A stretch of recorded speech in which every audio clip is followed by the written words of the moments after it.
So hello and welcome. तो आज हम लोग इस वीडियो में देखने वाले हैं क्लास 10th का सोशल साइंस का chapter number first, resources and development. तो जैसे कि इसके ऑलरेडी 2-3 वीडियोस आ चुके हैं, तो अगर आप ये वीडियो डायरेक्टली देख रहे हो तो मैं आपको रिकमेंड करूंगा कि पहले आप प्लेलिस्ट में जाकर या वीडियोस में जाकर जो है उन वीडियोस को पहले देखिए, फिर इस वीडियो को आप आराम से समझ सकते हो बड़ा easily.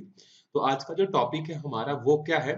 Scientific perspective of environment. Environment को लेकर साइंटिफिक पर्सपेक्टिव क्या है, साइंस के लोग या साइंटिस्ट क्या सोचते हैं इन्वायरमेंट के बारे में, वो हम लोग इस टॉपिक में जो है पढ़ने वाले हैं। ठीक है, देखो, for the past 70 years environmental scientists have been raising question about the degradation of the environment from the scientific perspective। देखो, बीते 70 सालों में जो भी साइंटिस्ट हैं वो साइंटिस्ट अब क्वेश्चन उठाना चालू कर दिए हैं कि किस तरीके से इन्वायरमेंट का डिग्रेडेशन हो रहा है। क्यों? क्योंकि पहले के लोग क्या सोचते थे, हमने पिछले वीडियो में ही देखा था कि जो यूरोप के जो लोग थे, जो ब्रिटेन के लोग थे, जहां पर इंडस्ट्रियलाइजेशन हुआ था, वहां के लोग क्या सोचते थे कि नेचर ने जो हमें रिसोर्सेज दिए वो अनलिमिटेड है, आप जितना चाहो उसका यूज कर सकते हो। लेकिन बाद में साइंटिस्ट लोगों ने पता लगाया कि ऐसा बिल्कुल भी नहीं है, कोई भी रिसोर्सेज अनलिमिटेड क्वांटिटी में प्रेजेंट नहीं है, सबके सब एक ना एक दिन क्या होंगे, खत्म हो जाएंगे। तो अभी तक लोग अंधाधुंध ब्लाइंडली होकर जो है रिसोर्सेज का क्या कर रहे थे, एक्सप्लॉयटेशन कर रहे थे, पेड़ों को काट रहे थे, माइनिंग कर रहे थे, कुछ भी कर रहे थे। लेकिन बाद में साइंटिस्ट लोगों ने इस पर स्टडी करना चालू किया और उन्होंने पाया कि इन्वायरमेंट में जो भी नेचुरल रिसोर्सेस मिलते हैं, अगर उसका एक्सप्लॉयटेशन हो रहा होगा तो उसके कारण से डिग्रेडेशन हो रहा है। और वो डिग्रेडेशन क्या क्या है, देखो। For example, in the decade of 1950s, many people noticed that they seldom hear the chirping of birds or buzzing of bees and the insect in many parts of the America। जैसे 1950s में America में रहने वाले जो लोग हैं वो क्या क्या नोटिस करते थे कि उनका घर जहां पर है वहां पर आसपास जो है क्या होते थे, जो बर्ड्स जो होते थे, बर्ड्स की आवाज सुनाई देती थी, जो बीस होते थे, मधुमक्खी वगैरह होते थे, उनकी भी आवाज सुनाई देती थी, और बहुत सारे इंसेक्ट वगैरह जो है उनको पेड़ पौधे में जो है दिखाई देते थे। ये 1950s के टाइम पर है। Subsequent studies trace the drastic fall in their population to extensive and the persistent use of chemical and pesticides। लेकिन 1950s के कुछ साल बाद, 10 15 20 साल बाद जो है, ये पक्षियों की चहचहाहट, ये बीज का जो है बजिंग करना, या ये जो इंसेक्ट जो पहले उनको फूलों में, पेड़ पौधों में दिखता था, अब वो बंद हो गया। क्यों बंद हो गया? क्योंकि हम लोगों की पॉपुलेशन बढ़ी तो फूड का डिमांड बढ़ा, और फूड का डिमांड बढ़ा तो लोगों ने साइंटिफिक तरीके से अब जो खेती करते हैं उसमें प्रोडक्शन को बढ़ाने के लिए और खेतों फसलों को जो है, फूड्स को जो है इंसेक्टिसाइड्स वगैरह से बचाने के लिए केमिकल का यूज करना चालू कर दिया। तो केमिकल का यूज किस लिए करते हैं? ताकि हमारी फसल खराब ना हो और ज्यादा से ज्यादा हम लोग प्रोडक्शन क्या कर सके, अचीव कर सके। तो इन पेस्टिसाइड्स का यूज करने के कारण पहले के जो बर्ड्स, जो बीज जो होते थे, इंसेक्ट, अब वो धीरे धीरे क्या होने लगे, गायब होने लगे। ठीक है, देखो, एक बहुत फेमस पर्सन है रेचल कार्सन करके। रेचल कार्सन ने 1962 में एक बुक लिखा था जिसका नाम है साइलेंट स्प्रिंग। तो आपको एग्जाम में ये क्वेश्चन मिल सकता था कि किस पर्सन ने साइलेंट स्प्रिंग बुक को जो है लिखा है, तो रेचल कार्सन। इन्होंने क्या कहा था, देखो, highlighted the distressing effect of indiscriminate pesticide use on the environment. और इन्होंने अपने किताब में लिखा था कि किस तरीके से पेस्टिसाइड्स, केमिकल वगैरह को अगर हम लोग क्रॉप प्रोडक्शन में यूज करते हैं तो उसका इंपैक्ट एनवायरनमेंट पर जो है क्या होता है। और इसके अलावा, एनवायरनमेंट के अलावा, विथ ह्यूमंस टू, इन्वायरमेंट पर खराब इफेक्ट तो हो रहा है, इन्वायरमेंट से जो बर्ड्स हैं, जो बीज हैं, जो इंसेक्ट, वो तो गायब हो रहे हैं, इसके अलावा ह्यूमंस पर भी इसका इफेक्ट जो है हो रहा है। Falling a prey to their impact, her research showed how human activities damage the environment and affect human life as well. और उन्होंने अपने रिसर्च में ये पाया कि किस तरीके से ये जो पेस्टिसाइड्स है, कितने डिफरेंट डिफरेंट तरीकों से एनवायरनमेंट और ह्यूमन बींग्स को क्या करते हैं, नुकसान पहुंचाते हैं। जैसे कि एग्जांपल के लिए देखते हैं, फॉर एग्जांपल द डीडीटी।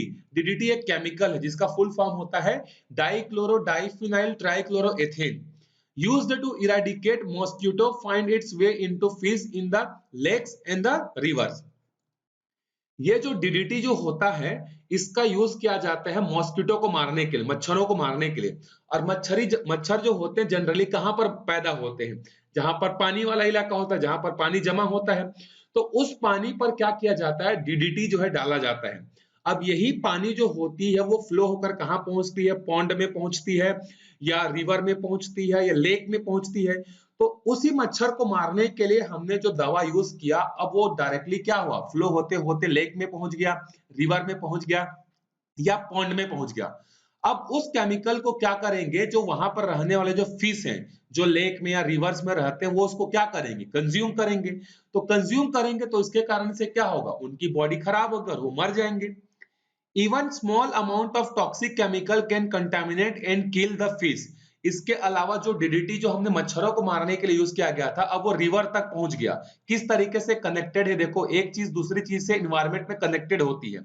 अब वो मछली उसको क्या करेगी? कंज्यूम करेगी। तो कुछ मछलियां जो होंगी, जो स्ट्रांग होंगी, वो बच जाएंगी, और कुछ जो होंगी वो क्या हो जाएंगी? मर जाएंगी।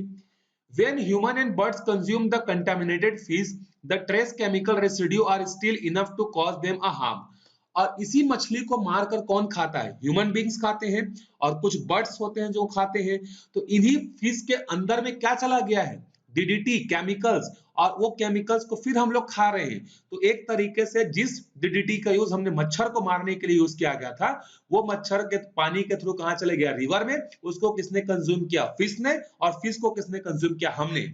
तो इनडायरेक्टली वो डीडीटी क्या हुई? हमारे पास ही आई कि नहीं? और वो हमारे बॉडी को क्या करेगी? हार्म करेगी। Following the publication of Silent Spring, scientists around the world began conducting research on how industrial progress is affecting the environment. जब 1962 में रिचर्ड कार्सन ने जो है, ये रिचर्ड कार्सन ने जब ये बुक लिखा था, इसके बाद पूरी दुनिया में एक तरीके से रिवॉल्यूशन जैसा होने लगा। अब अभी तक तो सिर्फ कुछ ही साइंटिस्ट इस बात पर रिसर्च कर रहे थे कि इंडस्ट्रियलाइजेशन का एनवायरनमेंट पर क्या इफेक्ट होता है। लेकिन इस बुक के आने के बाद अलग अलग कंट्री के अलग अलग साइंटिस्ट जो है अब इसका स्टडी करने लगे कि किस तरीके से ये जो इंडस्ट्रियलाइजेशन है, या जो ये केमिकल्स हैं जो यूज किया जाता है एग्रीकल्चर प्रोडक्शन को बढ़ाने के लिए, वो किस तरीके से ह्यूमन बींग्स के लिए, बर्ड्स के लिए, एनवायरमेंट के लिए, एक्वेटिक एनिमल्स के लिए किस तरीके से खतरनाक है। अब उनका स्टडी करना जो है इन्होंने चालू कर दिया। एक तरीके से इस बुक ने लोगों को जगाने का काम किया।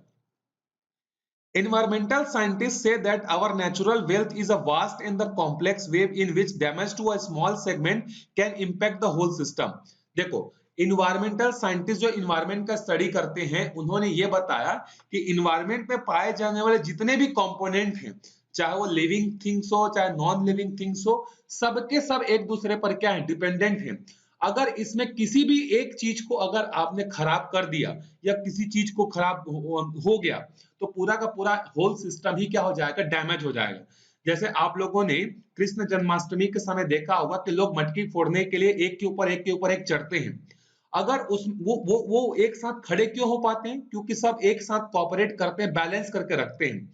अगर वो मटकी फोड़ने के लिए जितने भी लोग होते हैं, अगर उसमें से किसी एक का भी पैर या दिक्कत हो गया, या एक आदमी को कोई दिक्कत हो गई, तो पूरा का पूरा जो बड़ा सा मीनार जो बना रहता है ना लोगों का, पहले नीचे लेवल पर रहते हैं, फिर ऊपर लेवल पर, फिर ऊपर लेवल पर, फिर ऊपर लेवल, फिर मटकी तक पहुंचते हैं। तो इसमें से किसी भी एक आदमी का, चाहे वो नीचे वाला हो, चाहे बीच वाला हो, चाहे टॉप या वाला हो, अगर किसी भी एक आदमी ने थोड़ा सा भी अनबैलेंस किया, तो ये पूरे के पूरे लोग धड़ाम से क्या होते हैं? गिर जाते हैं। वही चीज होती है यहाँ पर भी। ये गिरे क्यों? क्योंकि ये सब एक दूसरे से कनेक्टेड है। उसी तरीके से इन्वायरमेंट में जितने भी कंपोनेंट्स पाए जाते हैं, वो सब एक दूसरे से क्या होते हैं? डिपेंडेंट होते हैं। अगर एक में भी थोड़ा सा अगर आपने इंपैक्ट किया, तो उसका अभी नहीं तो कुछ टाइम बाद आपको उसका इंपैक्ट जो है जरूर दिखेगा। Every part of nature, whether non-living like water, air, rock, soil or a living things, is a interconnected. वही चीज मैंने आपको बताया, चाहे लिविंग थिंग्स हो जैसे इंसेक्ट हो गया, बर्ड हो गया, एनिमल हो गया, चाहे नॉन लिविंग थिंग्स हो, ये सब एक दूसरे से क्या होते हैं? बहुत ही ज्यादा कनेक्टेड होते हैं। An activity in one part can affect the others. अगर आपने किसी भी एक चीज के साथ थोड़ा भी छेड़खानी किया, तो पूरा का पूरा इन्वायरमेंट क्या होने लगता है? इससे अफेक्ट होने लगता है। If we use pesticide to control insect, they not only kill the insect but also enter our body via food grain we ate or bodies of a domestic animal via the hay they consume. अगर हम किसी भी pesticide का use करते हैं ताकि हम लोग इंसेक्ट को क्या कर सके? कंट्रोल कर सके। जैसे मान लो आपकी धान की खेती है, आपके धान की खेती में जो है बहुत सारे जो है क्या हो गए, इंसेक्ट आ गए हैं, तो उसको बचाने के लिए आप लोगों ने देखा होगा कि गांव के जो किसान होते हैं वो क्या करते हैं, उसमें पेस्ट वगैरह यूज करते हैं। तो वो पेस्ट वगैरह का यूज हमने किसको किया, इंसेक्ट को मारने के लिए किया। लेकिन जब हम लोग इंसेक्ट को मारते हैं तो वही खाना तो बाद में हमारे घर में भी आता है ना, हमारे पेट में भी तो आता है ना। तो इसके कारण से क्या होता है, या तो डायरेक्टली हमारे पास फूड में आएगा या इनडायरेक्टली किसी एनिमल के थ्रू जो है क्या होगा, वो इंसेक्टिसाइड या पेस्टिसाइड्स हम तक पहुंचता ही है। These toxic chemicals accumulate in our bodies to cause long-term disease such as cancer. और यही थोड़ा जो केमिकल जो होता है, जो हमें एनिमल से मिलता है या फ्रूट से मिलता है, वही हमारे बॉडी में थोड़ा एक्यूमुलेट होते होते कैंसर जैसा भयानक बीमारी का रूप ले लेता है। If we release toxic industrial influence into rivers and stream, then fish and other living organisms in the water, animals drinking the water and human who eat the fish are affected. जैसे industry से निकलने वाले गंदे पानी या unused material को हम लोग क्या करते हैं, रिवर में फ्लो करा देते हैं। डायरेक्टली इसको जो है क्या करते हैं, जैसे अब हमने पढ़ा था पिछले वीडियोस में कि यमुना रिवर में किस तरीके से प्लांट के, यूपी के बहुत सारे प्लांट के इंडस्ट्रीज के जो वेस्ट होते हैं उसको डायरेक्टली डाल दिया जाता है, तो उसमें बहुत सारे केमिकल्स होते हैं। अब वो गंदे चीज को जो है रिवर में तो डाल दिया, रिवर में बहुत सारे एक्वेटिक एनिमल्स होते हैं जैसे फिश होती है, फिश उसके कारण से उसको कंज्यूम करने के कारण वो क्या होती है, उसका हेल्थ खराब होता है, और उसी फिश को मारकर फिर हम लोग खाते हैं। तो जो केमिकल खराब चीज को हमने इंडस्ट्री से छोड़ा था ताकि हम उससे नुकसान ना हो, वो रिवर में गया, रिवर के बाद उसको फिश ने कंज्यूम किया और उसी फिश को बाद में हमने खाया। तो वो जो इंडस्ट्री का जो वेस्ट था जिसको हमने छोड़ दिया था रिवर में, वो इनडायरेक्टली हमारे बॉडी में पहुंचा कि नहीं, या डायरेक्टली हमारे बॉडी में पहुंचा कि नहीं, बिल्कुल पहुंचा, और उसी को हम लोग खाते हैं, उसी से हमारा तबीयत खराब भी होता है। Deforestation and the mining activities affect the environment. अब तो ये हमने देखा वाटर के बारे में। अगर आप डिफॉरेस्टेशन करते हो, डिफॉरेस्टेशन मतलब पेड़ पौधे को काटते हो या माइनिंग की एक्टिविटी करते हो, तो उसके कारण से एनवायरनमेंट पर इफेक्ट होता है। क्यों होता है, ऑक्सीजन की कमी होगी, ऑक्सीजन की कमी होगी तो प्रॉब्लम होगा ब्रीथिंग में। All these happen because all living and non-living element on the earth are intertwined. ये सब क्यों होता है, चाहे लॉन्ग लिविंग थिंग्स पर आप चेंजेस करो, चाहे नॉन लिविंग थिंग्स पर आप चेंजेस करो, उसका इंपैक्ट सब पर होता है।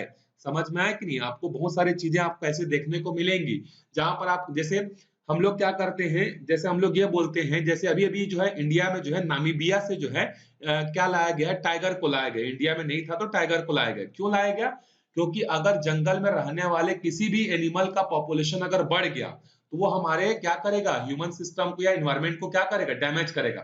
इसीलिए सारे एनिमल का नंबर प्रॉपरली हो, प्रॉपर मेंटेन रहे, इसीलिए हमने नामीबिया से टाइगर को जो है लेकर आया था, ताकि जंगल में वो क्या कर सके, रहेगा तो दूसरे जो एनिमल होंगे उनका पॉपुलेशन बढ़ने नहीं देगा, वो मार के खाएगा। समझ में आए कि नहीं। तो किसी भी चीज का बैलेंस होना क्या होता है, बहुत ज्यादा जरूरी होता है। अब आगे देखते हैं अगला टॉपिक, वेस्ट के बारे में। देखो वेस्ट क्या होता है, वेस्ट तो आप डेली यूज करते हो, यूज क्या करते हो, आप थ्रो करते हो वेस्ट। जैसे आपको भूख लगी, आप दुकान गए, वहां से चिप्स उठा कर लाए, चिप्स क्या होता है, पॉलिथीन में होता है, पैकेट के अंदर के आपने चिप्स को खा लिया और पैकेट को फेंक दिया, वो क्या है, एक वेस्ट है कि नहीं है, बिल्कुल। और उसके कारण से एनवायरमेंटल डैमेज होता है। उस पॉलिथीन को जब आपने जमीन पर फेंका तो वो बायोडिग्रेडेबल नहीं है, वो डिग्रेड नहीं होगा, वो वहां जिस जमीन पर आपने उस पॉलिथीन को फेंका वो उस जमीन को बैरन बना देगा, बंजर बना देगा, ठीक है। तब देखो वेस्ट में पढ़ते हैं, they are the unutilized in the discarded component of the production and consumption process. Example includes the bagasse that is thrown away after extracting juice from the sugar cane.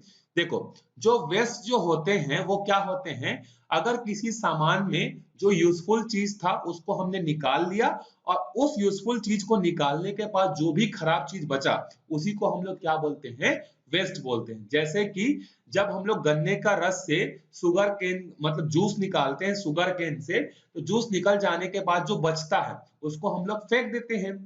The wrapper we throw away after eating a packet of biscuit, biscuit का एक packet खाने के बाद जो बचा हुआ polythene होता है उसको भी हम लोग क्या करते हैं, फेंक देते हैं, ये भी वेस्ट है। The unusable portion of a raw material used in the factories or the chemical ladder water and the smoke released after the production। और इंडस्ट्री वगैरह में जो काम का चीज नहीं होता है, जिसका यूज हो चुका है, अब वो यूजलेस हो चुका है, उसको भी हम लोग क्या करते हैं, रिवर वगैरह में फेंक देते हैं। Many waste material can find other uses. इसके अलावा बहुत सारे और भी मटेरियल्स होते हैं वेस्ट मटेरियल, जिसको हम लोग अलग अलग जगह यूज करते हैं और उसको फेंक देते हैं। For example, we can burn bagasses as a fuel और use is the manufacture paper. जो शुगर केन का वेस्ट मटेरियल जो होता है उसको हम लोग क्या कर सकते हैं, एज अ फ्यूल की तरह यूज कर सकते हैं या पेपर बनाने के लिए यूज कर सकते हैं। We can also remove harmful chemical from containing water and smoke with the special equipment and the reuse the water। हमारे पास बहुत सारे वाटर ट्रीटमेंट फैसिलिटीज होती हैं, जिस फैसिलिटी को यूज करके हम लोग गंदे पानी को फिर से प्यूरिफाई करके क्या कर सकते हैं, फिर से यूज कर सकते हैं। समझ में आया? जैसे अगर आप नहाते हो, नहाने के बाद जो पानी बचा हुआ रहता है कपड़ा धोने के बाद, उसको फेंकने के बजाय हम लोग उसको क्या कर सकते हैं, प्लांट को दे सकते हैं। तो हमारा यूटिलाइजेशन हुआ कि नहीं हुआ, रीयूज हुआ कि नहीं वाटर का।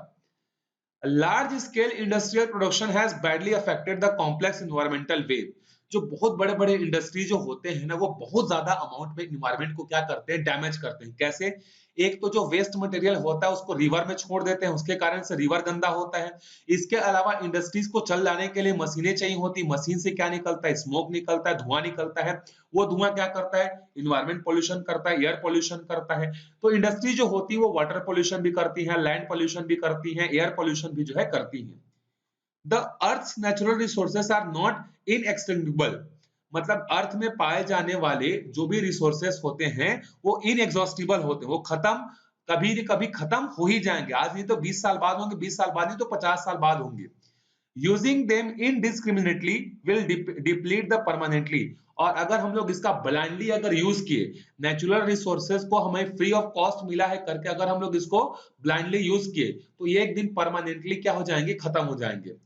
Our natural resources will be lost for a good at our current rate of utilization this asset। और अगर इसी रेट से अगर हम लोग यूज करते रहे, आज जिस रेट से हम लोग यूज करते, तो ये बहुत जल्दी खत्म हो जाएगा। Many rivers are turning into open drains। बहुत सारे जो छोटे छोटे रिवर्स जो होते थे, जो आज से 50 साल 60 साल पहले जिन पर बहुत अच्छा पानी होता था, पानी फ्लो होता था, अब वो सूखे पड़ चुके हैं। Land and water are prone to pollution. जो जमीन है, जो वाटर है, उसमें बहुत ज्यादा पॉल्यूशन हो रहा है इंडस्ट्री के कारण। The impact in the coming year will be grievous। In this chapter, we shall reflect on these problems by trying to understand the nature of our resources। और आने वाले जो साल हैं, आने वाले जो पीरियड है, वो बहुत ज्यादा क्या है, हार्मफुल है। तो इसीलिए ये आपके चैप्टर में डाला गया है, क्योंकि आप क्या हो, फ्यूचर हो। अभी आपकी उम्र 15 साल 16 साल है। अगर आपने अपने लाइफ में एक हैबिट को डाल लिया, कौन सा हैबिट, कि हमें इन्वायरमेंट पॉल्यूशन नहीं करना है, हमें पॉलिथीन वगैरह यूज नहीं करना है, जहां पर पानी वेस्ट हो रहा होगा वहां पर हम लोग पानी को बचाना है। इलेक्ट्रिसिटी जहां पर वेस्ट हो रहा है, जैसे आपके क्लासरूम में अगर आपको छुट्टी हो गई है, तो उसके बाद देखना क्लास का फैन वगैरह लाइट वगैरह ऑन रहता है। इसके कारण से क्या होता है, इलेक्ट्रिसिटी तो नेचुरल का गिफ्ट नहीं है, उसको हम लोग मैन्युफैक्चर करते हैं कोल वगैरह से, पानी वगैरह से। तो आपको क्या करना है, वो भी एक न एक दिन खत्म हो जाएगा। तो आप एक हैबिट डालो, चाहे आप घर में रहो चाहे स्कूल में रहो, अगर कहीं का नल ओपन है, कहीं का इलेक्ट्रिसिटी अपने आप चल रहा है, बेकार चल रहा है, उसको जाकर आप बंद कर दो और लोगों को भी मोटिवेट करो। ठीक है? क्योंकि अगर आपने ये हैबिट कर लिया, तो थोड़ा थोड़ा थोड़ा थोड़ा सेव करते करते आप अपने बड़े होते तक बहुत लोगों को मोटिवेट कर चुके हो और बहुत सारी एनर्जी फ्यूल जो है बचा चुके होगे। इसीलिए इसको आपके चैप्टर में डाला गया और इसीलिए मैं आपको इसको बोल रहा हूँ कि क्लासरूम हो चाहे घर हो, अगर बिना काम का कोई चीज चल रहा है तो उसको आपको क्या कर देना है, बंद कर देना है। ठीक है? सो मिलते हैं अगले वीडियो में, तब तक अच्छे से पढ़ते रहिएगा।